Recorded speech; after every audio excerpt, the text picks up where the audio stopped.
Sí, está bien llamarle el chavismo, no porque haya una doctrina, sino porque hay una escuela de seguidores de Chávez, no solo en Sudamérica, sino que financiado por el petróleo, pues ha creado escuelas como la española. Los dirigentes de Podemos, pues son alumnos de Chávez. Ellos todo lo que saben es lo que han aprendido de Chávez, y creen que lo que Chávez puede exportar, además del petróleo, las ideas políticas y la filosofía política, y corregir pues toda la tradición que desde Aristóteles a Tocqueville, pasando por Locke y compañía, pues han escrito. Chávez es más importante. Y estos pobres de Podemos ignoran que la admiración de Chávez es Simón Bolívar. Que su formación es de militar, bueno, sí, no parece tonto. Chávez parece más inteligente que la mayoría de los políticos que hay por ahí, que no son inteligentes, casi ninguno. Pero la adoración de Chávez por Simón Bolívar está justificada. No solo porque quiso, junto con San Martín, la unión de todas las colonias, de los habitantes de las colonias españolas en América del Sur, y hubo un tratado de Simón Bolívar y San Martín que impidió que los negros ocuparan los esclavos fueran libres al sur de esa línea. Por eso en Argentina y Uruguay, Chile, no hay población negra, y en cambio los dominios de Colombia, de Venezuela, la mezcla de blanco y negro es total, porque fue una política de Bolívar, de Simón Bolívar. Primer punto, que es poco conocido en España. Segundo, Bolívar fue un hombre inteligente y tuvo la suerte de tener como maestro a Miranda, el general también español, claro, eran criollos como Simón Bolívar, eran españoles, pero que tuvo un papel muy importante en la Revolución Francesa, porque fue general al mando de tropas y tomó parte en guerras a favor de Francia, y había estudiado también a los principios de la Revolución Francesa, que fue uno de los pocos, qué mérito tuvo tan grande, uno de los pocos que se dio cuenta de un fenómeno que la inmensa mayoría de los revolucionarios no vieron, de los franceses. Aproximadamente había 1000 diputados en la Asamblea Constituyente en la Revolución Francesa, aproximadamente 1000. Bueno, un grupito muy pequeño, capitaneado por el general Lafayette, como Lafayette venía de haber tomado parte en la guerra de independencia de lo que es hoy Estados Unidos, las colonias inglesas contra Inglaterra, vino con un prestigio, porque, claro, en Francia se creyó que su papel había sido muy importante. No lo fue tanto, pero en fin, ayudó. Ayudó con la fortuna de su mujer, porque él armó el ejército. ¿No? Francia, el gobierno apenas se gastó un céntimo, pero él arruinó a su mujer, que era una aristócrata de mucho dinero.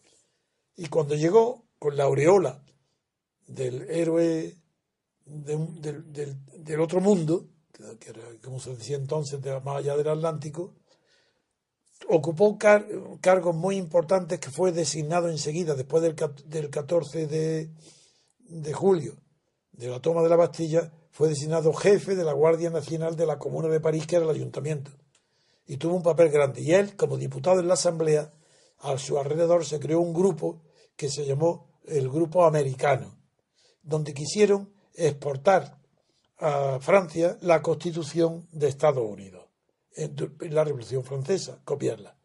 Pero digo todos estos antecedentes pues porque la opinión de los 1000 diputados, pues un 80% creían que Montesquieu estaba anticuado, y así consta en sus propias discusiones, y que el hombre de moda, la filosofía que había que aplicar era la de Rousseau, y que Montesquieu estaba, claro, sin cultura alguna. Lafayette, como venía de América, quiso que se hiciera como en Estados Unidos, una cuestión parecida, que ojalá hubiera sido verdad. Pero como no tenía fundamentos filosóficos ni conocimientos, en lo que quería imitar, y fracasó. el grupo suyo, que se llamó Grupo Americano, pues fracasó, tuvo nada, una representación ridícula. No llegaron a 100 diputados los que defendían una cuestión. Y en cambio cometió un error garrafal que contagió no solamente a la Revolución Francesa, a su fracaso, y a una pérdida de casi 100 días inútiles, no 100 días, no, un poco menos, pero que además ha impedido que en toda Europa se conozca la superioridad inmensa desde el punto de vista de la democracia entre las ideas que triunfaron en la guerra de independencia de Estados Unidos respecto de las ideas que triunfaron en la Revolución Francesa. Y es lo que voy a explicar ahora en unos segundos, antes de analizar las consecuencias de lo que acaba de declarar al mundo este señor presidente editor del Nacional. Vuelvo a la importancia que tiene porque estamos hablando de Chávez. Chávez admira a Simón Bolívar. Digo estos recuerdos para que no se pierda, no crea la gente que yo pierdo el hilo a donde voy. Nunca lo pierdo, pero a veces no se puede comprender si no cuento antecedentes, bien sean históricos o bien sean filosóficos o doctrinales. Situados ya, ahora vamos a continuar para ver qué perjuicio tan grande se produjo el haber creído que Montesquieu estaba atrasado, cuando Montesquieu había sido el fundamento de los principios fundacionales de la Constitución de Estados Unidos. En cambio, en Europa no. En Europa es que no hay ni rastro de Montesquieu. Pero es Montesquieu el único que permite la creación de una democracia. Sin Montesquieu es imposible, porque Montesquieu es el que descubre que el poder, antes de Montesquieu, se creía que el único poder, el único freno a los poderes absolutos, que es lo que tenían las monarquías absolutas, todas antes, se creía que el único freno era el procedente de la moral. De ahí la importancia tan grande que tenía que los grandes filósofos y especialistas en moral educaran a los príncipes, con la creencia tonta e idiota de creer que porque el príncipe tiene una educación buena, como Fenelón en Bossuet, o como Descartes con la princesa Elizabeth, o como Luis Vives, el español, también con la princesa de Gales, que fue el preceptor, lo que se llama un género literario de consejos al príncipe que en España está el antecedente de Juan Manuel. Pues bien, coge el hilo para decir que Montesquieu es el primero que idea el mecanismo constitucional para que los poderes estén limitados, que no sean absolutos. Ya renuncia a la moral. Dice, eso es una utopía, eso es mentir. Como por educación moral, frenar el poder, pero si el poder tiene a su lado todas las posibilidades de corrupción, porque es que el poder incita todos los apetitos. Pero no solo el robo, que es lo que más se conoce, no. También el apetito de las mujeres. Sí, de verdad, el poder político, ahí ya, no hay duda ninguna que hace a los jefes políticos más atractivos para las mujeres que antes de tener el poder. Son tíos muy feos y no importa, tienen el poder, ya tienen seguidoras y son conquistadores. La prueba está hecha con los gorilas. Un gorila no tiene poder y está sujeto al jefe de la tribu, que lo tiene dominado, y el dominio del jefe de la tribu, se sabe eso perfectamente, es el dominio sobre las hembras. Porque para comer comen todos. Pero, amigos, de procrear todos ni hablar. Eso es un privilegio del jefe de la tribu, el gorila. Y el gorila, da igual que sea humano o animal, gorila. Pues Chávez era un gorila. Ya veremos después por qué el gorila Chávez tiene esa descendencia. De los españoles de Podemos, son hijos de Chávez.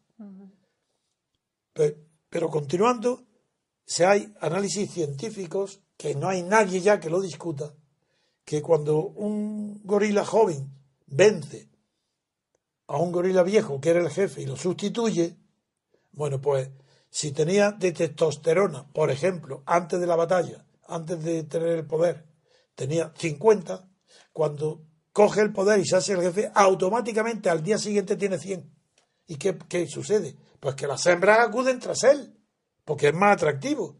Si tiene 100 testosterona, si el problema de la atracción y el sex appeal, la testosterona y también quizás los olores como las langostas. Sí, sabéis que las langostas se unen en plagas por la feromonas, claro. Pues bien, yo como soy científico, pues trato de explicar de manera científica la maravillosa misterio del amor y de la atracción. Pues continuando con la Revolución Francesa. Si Montesquieu descubre que el poder no lo frena la moral, ni lo frena ninguna idea, que el poder no hay quien lo frene, nadie, salvo que surja enfrente de él otro poder. Porque si un poder tiene el poder ilimitado y lo ejerce hasta allí donde lo detenga otro poder, ese es Montesquieu. ¿Y qué significa eso? Pues significa que si no hay división del poder legislativo y el poder ejecutivo en ningún país del mundo, no es que no haya democracia, es que no hay libertad. Pero eso no tiene excepción. ¿Y qué pasa con Lafayette? Que viene, asiste al triunfo de Washington, amigo suyo, sí, claro, ve esa constitución y es tan poco inteligente, era un hombre muy vanidoso, muy presumido, guapo, claro, ya tuvo mucha testosterona, vino figúrate, viene el héroe le llamaron el héroe de los dos mundos, porque fue héroe de Estados Unidos y héroe de la Revolución Francesa, el héroe de dos mundos. Pues este hombre galante, elegante, alto, guapo, héroe del mundo, fusila a 80 personas en la Plaza de Marte de la Revolución Francesa que estaban en una mesa de mala firmando que el rey, la monarquía de Luis XVI, que lo echaran para poner en su lugar una regencia o la república. ¿Y por qué? Porque ¿cómo se hizo esto? Pues simplemente porque el rey huyó a Varennes, a la frontera con Austria, para ponerse de acuerdo con el emperador hermano de María Antonieta y aplastar a Francia desde fuera, a la revolución y a Francia. Bueno, lo cogieron y la clase política de entonces, incluido Robespierre, incluidos todos los revolucionarios, menos 7 personas, entre ellos el filósofo Condorcet y el inglés Tom Paine, que había ido voluntariamente para incorporarse a la lucha por la independencia de Estados Unidos contra su patria, que era el Reino Unido, que era Inglaterra. Bien, pues salvo ese poco número de personas, había un republicano, Robert, pues en Neuchâtel. Contra esos se subleva París y una masa de parisinos dicen, pero ¿cómo esto? Que el rey ha huido, pero para unirse con el emperador de Austria en contra nuestra. Vengan, vamos a firmar inmediatamente, fíjate, firmando. Bueno, pues ahí aparece Lafayette a caballo con la Guardia Nacional y fusila a esas personas. Esa es Lafayette. Pero es tan superficial que ni siquiera se da cuenta, defendiendo él a la Constitución de Estados Unidos, veréis qué importancia tiene lo que voy a decir.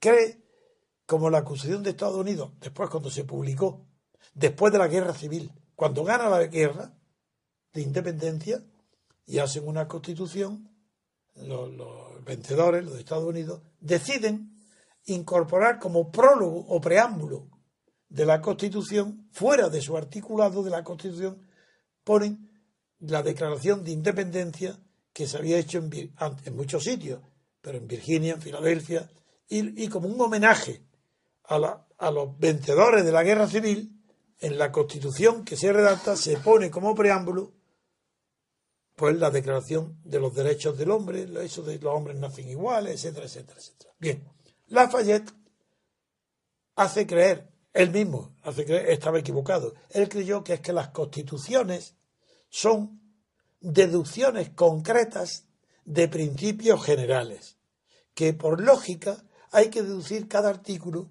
de un principio general, y que esos principios generales eran la Declaración de Independencia de Estados Unidos. Y deciden los franceses empezar a discutir, después de la toma de la Bastilla, pues con la pastilla esa metida en la boca, se deciden, ¿qué es lo que deciden?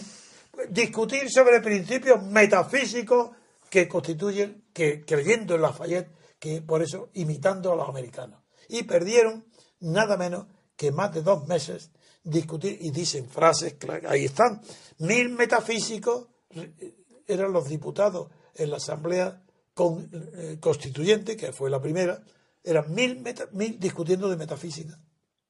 Hasta que ya uno se levantó y dijo, ¿pero qué estamos haciendo? Que estamos en peligro, que hay que discutir, que hay que hacer los artículos de la Constitución. Y se suspendió la continuación de esos principios generales de los que se iban a deducir. Se suspendió, se siguió y se empezó a discutir ya los artículos de la Constitución. Bueno, pues esto, culpable de Lafayette.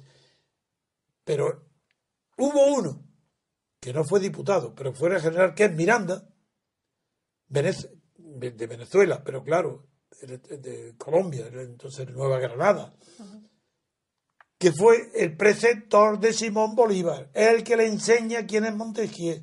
Hasta tal punto le enseña que Simón Bolívar tiene un folleto, un libro, que lo tengo aquí en mi biblioteca, Simón Bolívar, donde dice que, como ha cogido las enseñanzas de Miranda, dice Simón Bolívar que la Constitución bolivariana, digo esa palabra ahora porque la ha puesto de moda Chávez, dice es mejor que la de Estados Unidos. Y dice porque la de Estados Unidos tiene 3 poderes y nosotros tenemos 4. Bueno, ese infantilismo, pues esa es la esencia del chavismo, que cree que Simón Bolívar inventó algo en la ciencia política y no inventó nada. Ya veréis cuál fue. Él dijo, 3 poderes, esos son los de Estados Unidos, esos los tenemos. Legislativo, ejecutivo y judicial. Pues no es verdad, porque el judicial no es un poder. Y ya dijo Montesquieu que es presque nulo, casi nulo. Bien, pero seguimos. Veréis qué disparates. Simón Bolívar entonces dice, nosotros tenemos un 4º poder que no tiene Estados Unidos. Y le llamó poder electoral. Figuraros qué ignorancia, Dios mío.